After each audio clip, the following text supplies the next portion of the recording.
ArcBest has been helping out with this event for a long time.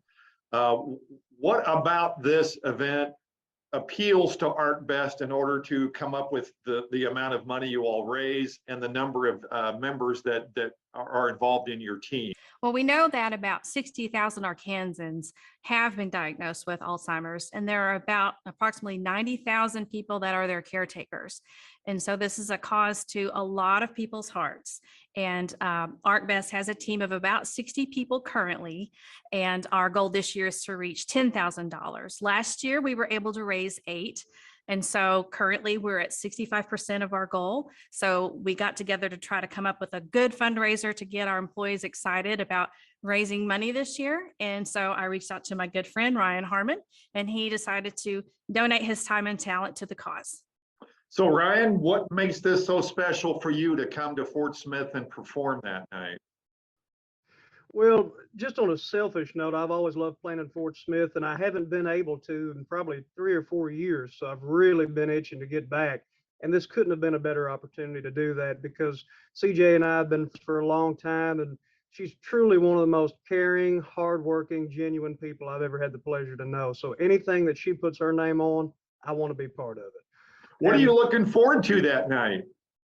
Well, I'm looking forward to being able to help out, because unfortunately, like a lot of people, I think it's really gone by the wayside to some extent about how prevalent Alzheimer's still is. I think a lot of that has to do with the fact that people don't really think about it until somebody that they know is unfortunately suffering from it. And I've had people in my life who've had Alzheimer's, and I've seen what it can do to people. So any chance that I get to be able to help out with this, I'm absolutely there. And that's what I'm looking forward to more than anything with this event. We're going to have a great time. We're going to play some music, and we're going to have fun. And it's going to be a great evening of togetherness and fun and music and good food and all that stuff. But more than anything, the most important thing is we're getting people out of the house to make them aware of this organization and to help out. You know, and CJ, that seems that's part of a motivation for the employees at ArcBest to want to be a part of this. Yes. And like my mom was diagnosed with dementia about a year ago, right before I started my job at ArcBest. And so it's through the ArcBest team and our corporate communication that I realized we had a walked-in Alzheimer's team. So that was one of my motivations to join the cause and meet so many great people within this organization, because they have so many resources that I've been able to utilize, and I really believe in their mission. So I think that everybody has a loved one or someone they know that has been somehow affected by this, and it means so much for you guys to put a spotlight on what Walked In Alzheimer's is trying to do. So it doesn't sound like doesn't take a lot to get folks motivated to become a part of this team at ArcBest, just because of the need for awareness. I think so. And last year, I was really impressed with the turnout from our team. I mean, we were able to raise $8,000. And when I was out there walking to see the sea of purple that was walking around the campus at University of Arkansas, Fort Smith, it was quite a sight to see. And I'm really looking forward to this year's walk on September 24th. And hopefully we can get just as many people involved this year. All right, so Ryan, tell me on September 1st, I know you mentioned some music, obviously you're going to be there to perform, but what kind of music should we be expecting that night? Well, both kinds, country and Western. No, man, I was raised on George Jones and Motorhead, so I do everything in between. Man, that's a big part of my style is country, rock and roll, blues, bluegrass, whatever people want to hear. And that's one of the things that why CJ and I connected so fast the first time we met is we've got a lot of parallel music taste. So anytime that she's able to come out and see me, she's always requesting Boys of Summer and Renegade, and I'm happy to do that. And my mom is a huge Ryan fan as well, so that's an added plus. She'll have her requests too. You know, I can't imagine that. I know this is for ArcBest employees, but it ought to be a full house that night. I believe so. So Ryan, I know that it is, and I would like to be able to do more stuff like this in the future too. But it's going to be a great night.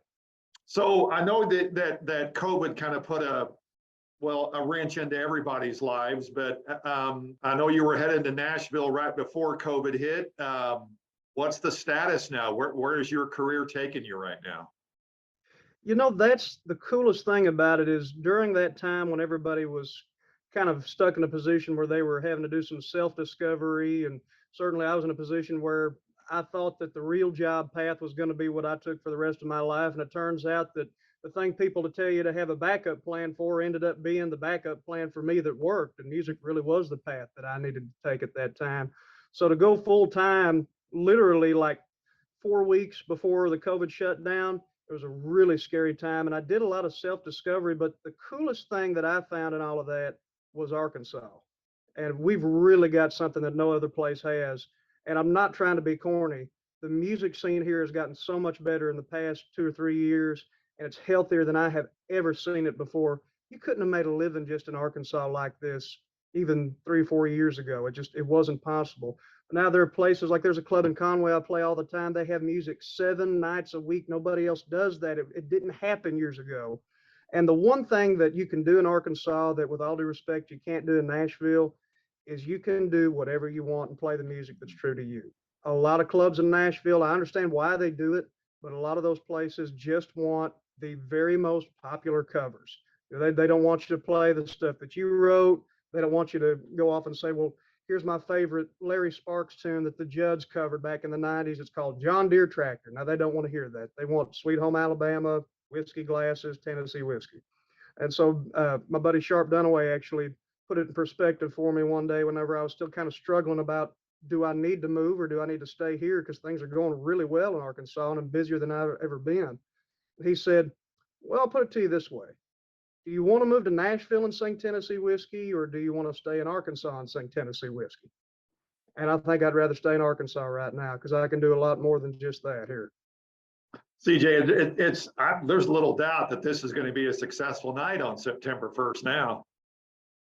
Yeah, we are so excited to have Ryan. And since it is his first time to perform in the River Valley since he's been on American Idol, I think people will want to come out to see why Luke Bryan says Nashville needs more good old country guys like Ryan. I think that's what's going to make this night so special, is because of the intimacy of the venue, but it's just raw music. Yes.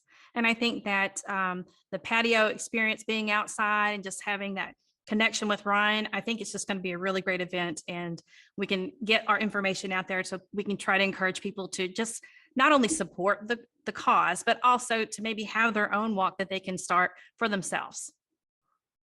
All right, CJ, thank you so much for what ArcBest does. Ryan, best of luck to you. Can't wait to see you on September 1st. Appreciate you all being here. Thank you so much.